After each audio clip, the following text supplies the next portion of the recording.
And all of a sudden, she's scrolling through these pictures of various girlfriends, and this one really stood out. I said, wow, that's a pretty girl. And she said, do you like her? I said, oh, God, who wouldn't?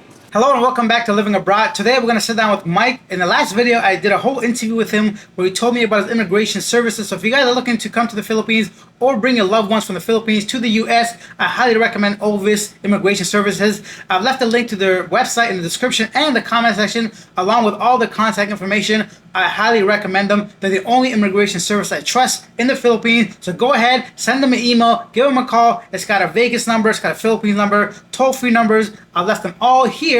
And check out the video if you want some more details. In this video, we're going to sit down and find out what initially brought him to the Philippines. Here's Mike. My name is Mike Tessitore, and I'm actually from Montana, raised in Montana. But I've been in the Philippines for the last 43 years. 43 years? What kept you here for so long? Well, it's a long story, but many years ago I was in a U.S. Army hospital in Frankfurt, Germany, and I had 3 operations at that time, and I had a Filipino nurse. Mm-hmm. And this girl was the most beautiful woman I've ever seen in my life. I was flat in love with her. I never touched her. I never held her hand. I never kissed her. Nothing like that. You know, but we were friends. Yeah. And somewhere along the line, she said, oh, you should come visit us in the Philippines sometime, you know. And I said, yeah, sure, no problem.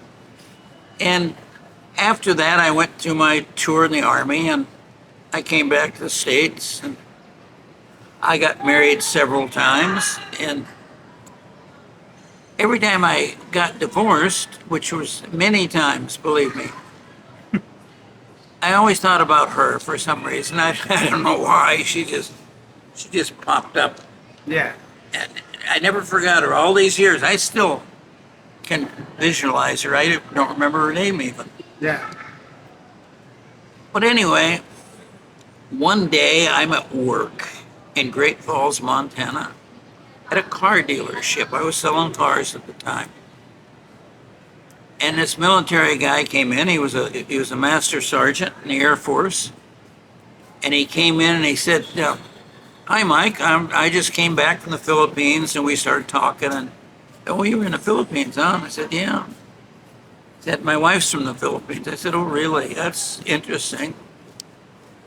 And the next thing you know, he invited me home for a home-cooked meal. And Yeah. I said, of course, you know, I ate strictly at McDonald's, Burger King, you know, one of these places. I never cooked. I didn't do laundry. I sent all my clothes to the dry cleaner. Yeah.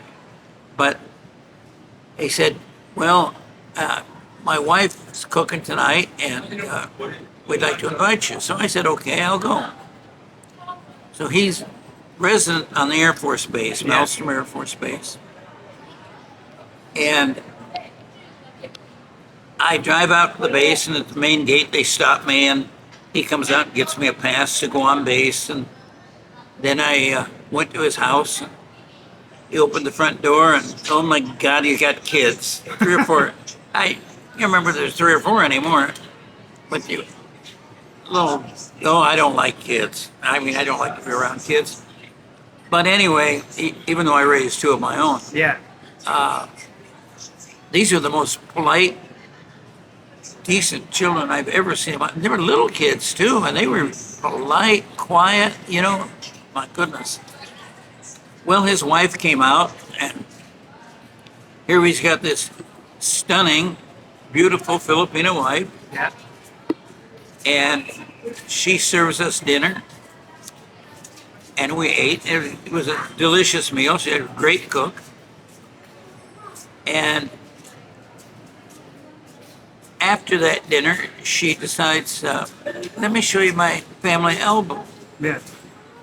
So she whips out this album and starts showing me her family and her friends and all her girlfriends. And all of a sudden, she's scrolling through these pictures of various girlfriends, and this one really stood out. I said, wow, that's a pretty girl. And she said, do you like her? I said, oh, God, who wouldn't? Well, that's Florence. She's my best friend. Yeah. And she said, would you like to meet her? And I said, well, she's there. I'm here. Ain't going to happen. She said, I'll have her write to you, okay? Give me your address. What am I sticking my foot into here, you know? But anyway, I gave her my address. A few weeks later, I get this letter from Florence. Florence Lariosa. She lived in Angelo City, Philippines. And she sent me a bunch of pictures and a nice letter. From that point on, we started communicating by mail. Yep. Even though I don't like to write letters, they're pretty short, but we ended up doing phone calls. And in those days, phone calls weren't cheap. I can imagine, yeah. So I called her several times and got talking to her. God, I really like this gal. She's nice. Mm-hmm. So she invited me to come visit her. And I said, well, I'll see what I can do. And I hadn't had a vacation in maybe 10 years. So I went to my employer and I said, I need 3 weeks. I'm going to go to the Philippines. He said, I can't give you 3 weeks. You're our best salesman. I can give you 2. Yeah. I said, okay. So I took 2 weeks.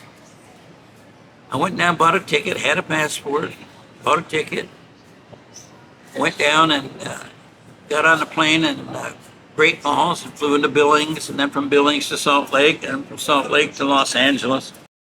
In those days, there was a lot of hops.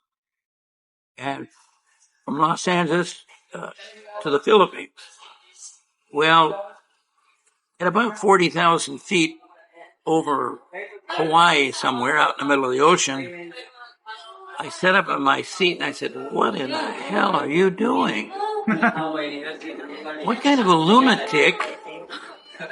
I mean, really, what kind of a nut flies 7,000 miles to meet some girl that you don't even know?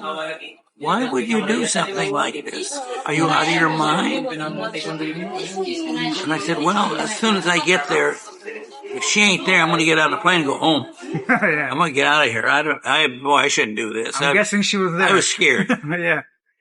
Well, I got off the plane in Manila, and you go outside and there's a fence with maybe 300 people behind it holding signs where the people are waiting for it. I didn't see my name. I said, oh, good. I'm going home. Going home, buddy. And this little gal walks out of the crowd, and she walks up and she says, are you Mike? I said, yeah. I'm Florence. Hi, Florence. Well, it was all over then. I mean, I was washed up. And that's what kept you here for over 40 years. Yeah. So I ended up marrying her. What an incredible story. Imagine being at a German hospital and ending up in the Philippines because of someone you thought was absolutely gorgeous. And for the immigration that I trust, Olvis, once again, contact Mike. Go ahead and send him a message. Send him an email. Ask all your questions. Find out how you can go ahead and unite with your loved one, whether it be in the Philippines or in US, UK, Canada, Australia. Now, Mike has been doing this for decades, so he knows exactly what you need to do to go ahead and pass that application process. If you guys want to see the full story of Mike and how he got started doing all this stuff, check out the video. The first part we did, which is an incredible story. I'll leave the link to that first video also in the comments and description. Thank you for watching. I'll see you guys in the next one.